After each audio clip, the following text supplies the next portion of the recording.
It does seem like, now it seems like a short time, but it seemed a little longer when we were trying to get Panama City, sister city, qualifications under control. And I'd like to welcome, of course, my friend Mayor Faulkner, who is very helpful in this, and my new friend, Mayor Blandon. And I think we're really honored to have all the rest of you honored guests here to be here. But since I'm the historian of San Diego, they'll get a little history lesson.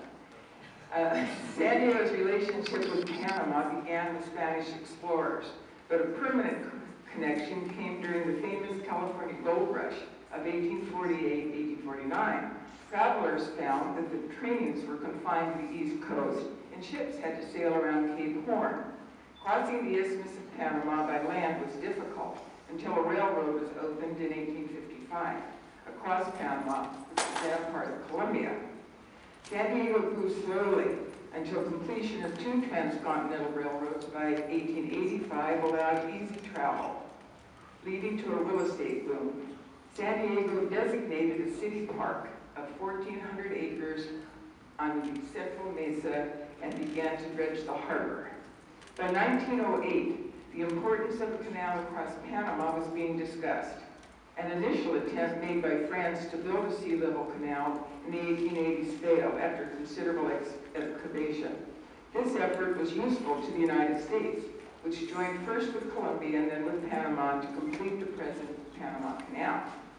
As early as 1909, boosters promoted San Diego as the first port of call for ships coming through the proposed canal.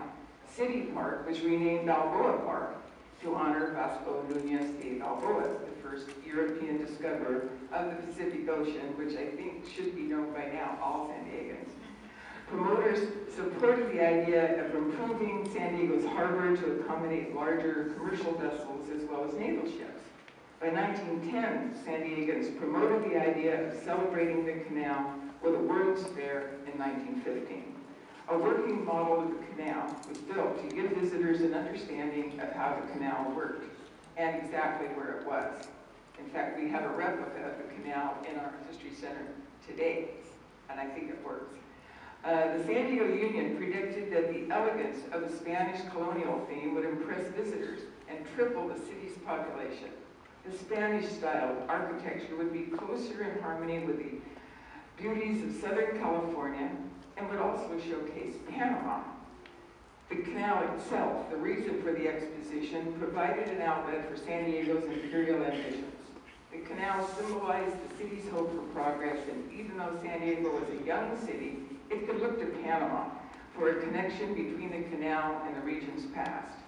The west entrance to Balboa Park portrayed the joining of 2 oceans and San Diego's future connection with South America and the Atlantic coast.